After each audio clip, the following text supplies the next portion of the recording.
हमारे channel the Z story में आपका स्वागत है। ये कहानी है आजकल काम की तलाश में घूम रहे हर दूसरे इंसान की जो बेरोजगार घूम रहा है। इस कहानी को पूरा जरूर सुने। अजय एक छोटे से गांव का लड़का था। उसके सपने ऊंचे थे, लेकिन हालात उसकी सोच से विपरीत थे। उसका परिवार पैसों की तंगी से जूझ रहा था। पिता एक मामूली किसान थे, जिनकी सारी कमाई सूखा, कर्ज और फसल खराब होने की वजह से खत्म हो गई थी। अजय की मां सिलाई बुनाई का काम करती थीं, लेकिन वह भी घर चलाने के लिए काफी नहीं था। अजय ने फैसला किया कि वह अपने परिवार को इस संकट से बाहर निकालेगा। अजय ने शहर जाकर काम करने मन बनाया। अजय ने मां से कहा, मां, मैं शहर जा रहा हूं काम की तलाश में। मां ने भी खुशी खुशी अपना आशीर्वाद दिया और कहा, जाओ बेटा, ईश्वर तुम्हें कामयाबी दे। अजय ने अपना बैग पैक किया और शहर की ओर चल दिया। गांव से शहर तक की यात्रा उसके लिए आसान नहीं थी। जेब में कुछ रुपए लेकर दिल में अनगिनत सपने और आंखों में उम्मीद लिए उसने सफर शुरू किया। उसके पास न तो काम था, न ही रहने की जगह।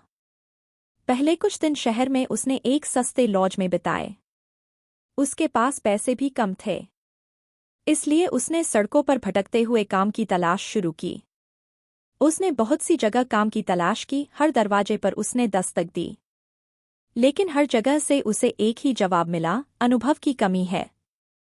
अजय को शहर की चकाचौंध और भीड़-भाड़ ने प्रभावित तो किया, लेकिन वह किसी बुरी संगत में नहीं पड़ा। उसे अपना मकसद याद था। उसने छोटे-मोटे काम शुरू किए, जैसे चाय की दुकान पर बर्तन धोना और एक वर्कशॉप में सहायक का काम भी किया। इन कामों से जो भी पैसे मिलते वह बचाकर घर भेज देता, लेकिन इतने कम पैसों से ना तो घर वालों का पूरा कर सकता था और न ही अपनी जरूरतें पूरी कर सकता था। वह बड़ा काम करना चाहता था। उसने छोटे-छोटे कामों के साथ साथ कंप्यूटर सीखना शुरू किया। वो अब और ज्यादा मेहनत करता था। उसने कुछ पैसे भी जमा करने शुरू कर दिए। उसे जो भी काम मिलता वह उसे बड़ी ही मेहनत और लगन से करता। घर वाले परेशान होंगे, ये सोच वे उन्हें कुछ भी नहीं बताता था। कुछ दिनों के बाद एक पुराने दोस्त ने उसे सस्ते में एक सेकेंड हैंड लैपटॉप दिलवा दिया। अजय दिन में काम करता और रात में पढ़ाई भी करता। तरह तरह के लोगों से काम के सिलसिले में भी मिलता रहता। एक दिन उसे एक विज्ञापन दिखा। उसने सोचा, क्यों न मुझे इस कंपनी में जाना चाहिए, जिसमें कहा गया था कि एक स्टार्टअप कंपनी को डिलीवरी बॉय की जरूरत है। शायद मुझे ये नौकरी मिल जाए। उसने फौरन नौकरी का आवेदन किया और किस्मत से उसे नौकरी भी मिल गई। यह उसका पहला बड़ा कदम था। धीरे धीरे उसने अपनी मेहनत और ईमानदारी से उस कंपनी में अपनी पहचान बनाई। कुछ सालों बाद अजय की मेहनत रंग लाई। कंपनी के मालिक ने उसकी मेहनत से और ईमानदारी से खुश होकर कंपनी का डिलीवरी मैनेजर बना दिया। उसकी तनख्वाह अब पहले से 4 गुना ज्यादा थी। उसने अपने परिवार को गांव से बुलाने के बारे में सोचने लगा। उसके लिए उसने पहले एक छोटा सा घर खरीदा और फिर अपने परिवार को भी शहर बुला लिया। अजय का संघर्ष सिर्फ उसकी कहानी नहीं, बल्कि लाखों बेरोजगारों की कहानी है। उसने साबित कर दिया कि सपने देखने का हक हर किसी को है और मेहनत के दम पर उन्हें सच भी किया जा सकता है। आपको अगर हमारी कहानी पसंद आई तो हमारी वीडियो को लाइक और दोस्तों के साथ शेयर करें। इससे हमारे चैनल को बहुत सपोर्ट मिलती है। प्लीज हमारे चैनल को सब्सक्राइब करना ना भूलें।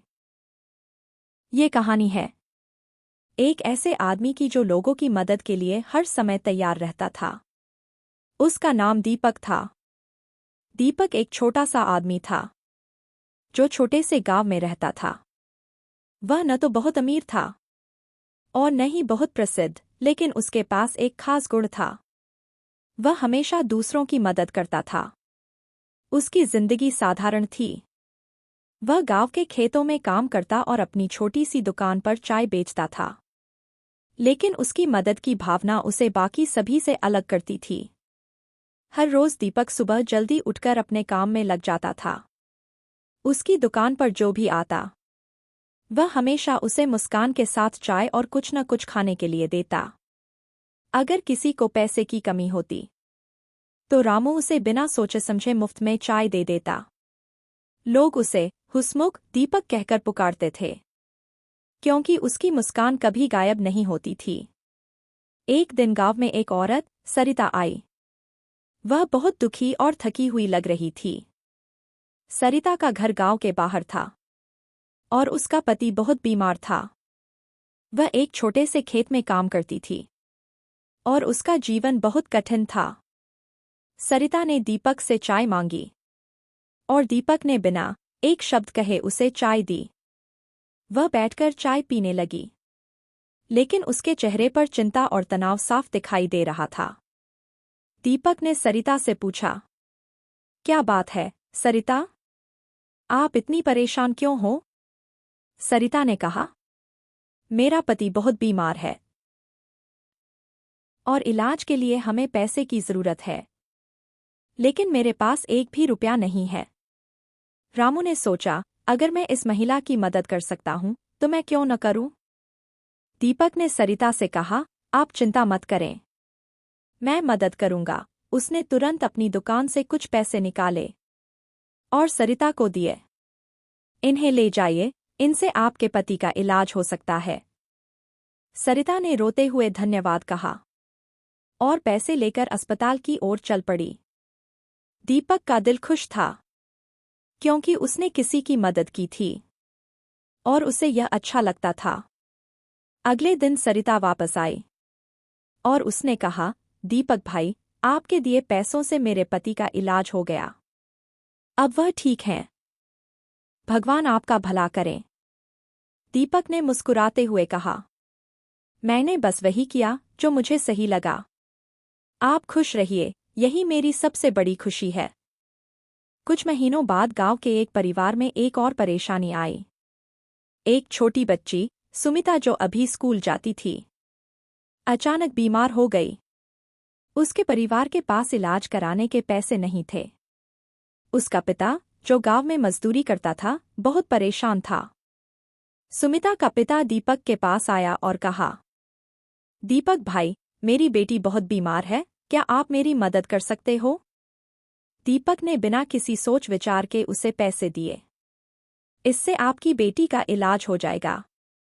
दीपक ने कहा, चिंता मत करो। सुमिता का पिता बहुत आभारी हुआ और धन्यवाद कहकर दीपक का आशीर्वाद लिया और चला गया। दीपक की मदद करने की भावना पूरे गांव में फैल गई। लोग उसे एक देवता मानने लगे, क्योंकि उसने कभी भी किसी को मना नहीं किया। दीपक ने महसूस किया कि असली खुशी दूसरों की मदद करने में है। उसका जीवन अब पहले से ज्यादा संतुष्ट और खुश था। वह जानता था